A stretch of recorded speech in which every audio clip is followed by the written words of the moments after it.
My friend, this is actually a very important part of the whole learning how to play music thing. If you're watching this series and you've already gone through 1, 2, 3, 4, 5, 6, so on, you've learned how to actually set up your acoustic guitar. You know exactly what fingers go where and how to practice those to develop motor skills and to get notes to actually come out when you press down on those. There are a couple different quadrants that we use, and we learn how to play shapes over the whole top of all of these. No matter where we play these distinguishing shapes, we get different types of chords. That's the whole purpose of this channel. One of the things we had talked about was getting an instructor. Getting a teacher helps you go from one point, knowing nothing, to actually knowing a lot of information within a very, very small amount of time. Depending on who the teacher is. I know personally, I always try to chalk every single one of our lessons full of a bunch of information when I have students by their single syllabuses. And then what I really try to do is try to make everything relatable. So the information learned not only can be used for other applications like playing the cello or the flute or the saxophone or voice lessons, but it also opens you up to the idea that we're never really done learning. One of the things we need to learn how to do as a musician is to communicate with other people on and off stage about music. That's why having a good idea of what some vocabulary words are, knowing a couple concepts, and then having a general rule of thumb, if you will, on how to communicate. So this lesson is about finding people to play with and playing in a band. Now, where I live, Craigslist isn't the best to meet people because everybody either has something going on or nobody really uses Craigslist, and it's overpopulated with people who are just plain lonely. They have nothing better to do, and I wish they did. So I go out and I play with a bunch of people on island, meeting new people, new faces, new genres, which is lots of fun for me.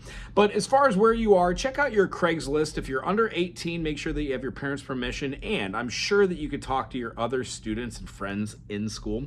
If you are above the age of 18, in fact, if you're above the age of 21, I'd suggest going out to an open mic night and finding somebody that plays. Now, even if you don't drink the alcohol, you could still go to open mic nights, drink a soda pop or some water, have fun playing, meet new musicians. Always go up and try to introduce yourself, say, this is my name, this is what I do, and here's what I would like to do with you. Always give your name, your age, what you're looking to do, your capability level, and if you have transportation and gear. These couple questions help people when you start meeting. So, finding a band, find some individuals that play a couple chords. You don't want to find another individual that's like, that knows all the chords to all the songs and way overplays you. You want to find somebody that's on your own level. Somebody that knows G major, D major, C major, but has no clue what a diminish is or how to use it as a secondary dominant or even to move up minor thirds for resolution and to build tension and then expressively hitting one. What you want to do is you want to find people that are on your level so you don't feel like you're below a certain level and you're not above a certain level. This adds for cohesion and the learning curve when writing music as a band or performing covers. The level at which you are at really helps. So when you learn together, you become a stronger team. When you go into a band and you are the weakest link and everybody else is in the band, it might become a little bit intimidating, especially if you don't know what any of the notes are, how to move your fingers around, or you don't understand your gear. There is a time and a place for everything, but the one thing I can say is do not wait to join and or form a band. Do that today. Find somebody who plays, find somebody who doesn't play. Say, let's start a band. Throw them 1 or 2 covers to get to know each other. Then pull some chords out like G, A, and D and say, I wrote a song. It's called Butterflies and Ponies. Butterflies and ponies, and I wrote this silly song for you, and I love it if you play it for me. Play it twice, that's right, just play it. The butterflies and hummingbirds and coconuts, it doesn't matter what it is.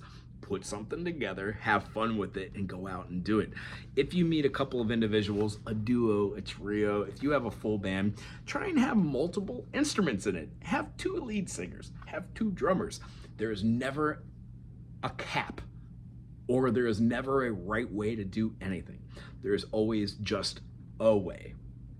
one of the best advice I ever got by a musician was, there are no adults in music. Everyone's a child.